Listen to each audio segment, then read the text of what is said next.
मुझे बेहद खुशी है कि मुझे मौका मिला। मैं पिछले साल भी आया था और महाराज राजेंद्र सिंह जी, जिनके प्रवचन सुनने सारी दुनिया से लोग आते हैं, जिनको एक बहुत ही आत्मीय शक्ति के रूप में देखा जाता है, भगवान के रूप में देखा जाता है, अच्छे कर्मों और वचनों वाले व्यक्ति के रूप में देखा जाता है, वो आज हमारे बीच हैं और उनका संबोधन हमें सुनने को मिलता है। ये साधारण भाषा नहीं है। ये जो साधु संत हैं, इनके प्रवचन हमें एक दिशा देते हैं, एक रास्ता बताते हैं। इनकी जो ये अमृत वाणी होती है, ये हमारे जीवन का सार होता है और ध्येय होता है। हम अपने शरीर को किसी डॉक्टर से ठीक करा सकते हैं। हमारे शरीर में परेशानी हो, जाकर किसी डॉक्टर से गोली ले सकते हैं, लेकिन आत्मा की शुद्धि कौन करता है?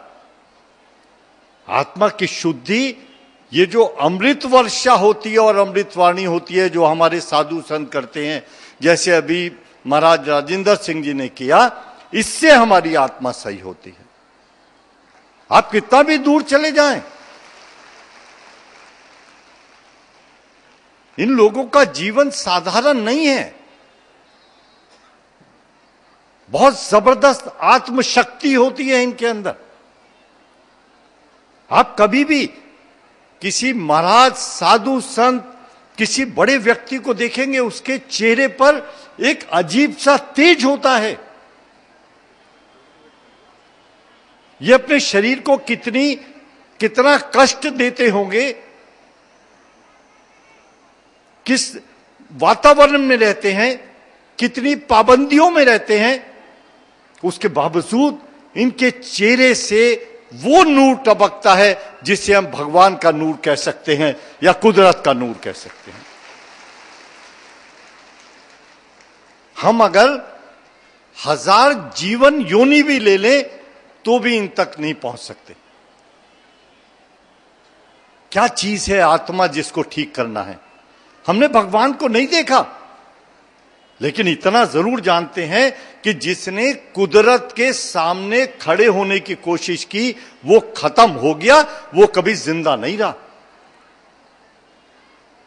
मारने वाले को इतिहास में भगवान नहीं कहा गया, जीवन देने वाले को भगवान कहा गया।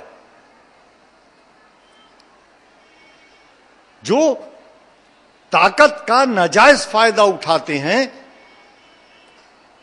उनको कुदरत भी माफ नहीं करती। आपने देखा, एक कुदरत की जरा सी लहर आई, सुनामी की, और लाखों आदमी मर गए।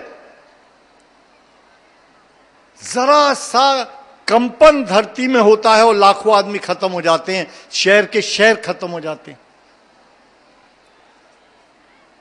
तो वो कुदरत है, उसके सामने तो कोई भी खड़ा नहीं हो सकता। उसने हमें जीवन दिया है, इसको अच्छा रखना या बुरा रखना हमारे हाथ में है।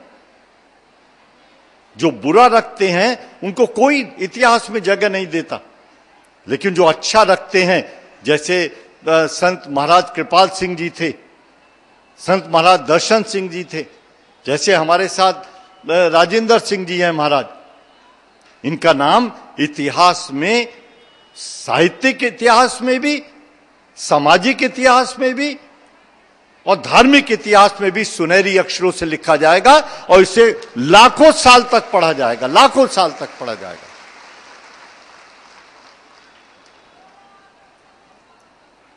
ये जीवन देने वाले नहीं हैं, लेकिन ये जीवन को संवारने वाले हैं। ये हमारी आत्मा है। ये आज का समय नहीं देखते, ये 100 साल, 500 साल, 1000 साल आगे का समय देखते हैं और फिर रास्ता बताते हैं कि सही रहो, अच्छे काम करो, पाप क्या है, पुण्य क्या है, अच्छे कर्म कितनी दूर तक ले जा सकते हैं, मानवता के कल्याण का काम करो। अपने पेट में कम खाओ, दूसरे को दे दो। दान को सबसे बड़ी महत्ता दी गई है। यहां तक कहा गया है जैन ग्रंथों में कि अगर आप मन से भी किसी का बुरा चाहेंगे तो पाप लगेगा। यह पाबंदी रखी गई है कि इतने जोर से किसी खाने का नाम मत लो कि पड़ोसी वो खाना ना खा सकता हो, उसमें भी पाप लगेगा। आपने देखा जो व्रत रखते हैं उनके चेहरे पे नूर होता है, जो ज्यादा खाना खाते हैं उनके चेहरे पे एक बड़ा आलकसपना आता है। तो एक वक्त दिया, ये कुदरत ने हमें, ये जो साधु संत दिए हैं, ये हमें रास्ता दिखाएंगे आगे का। इनके बगैर समाज कभी आगे तरक्की नहीं कर सकता, सही रास्ते पर नहीं जा सकता। अगर वो बड़े व्यक्ति नहीं होते जिन्होंने हजारों साल से हमें उपदेश दिया, तो आज ये दुनिया जंगल हो जाती।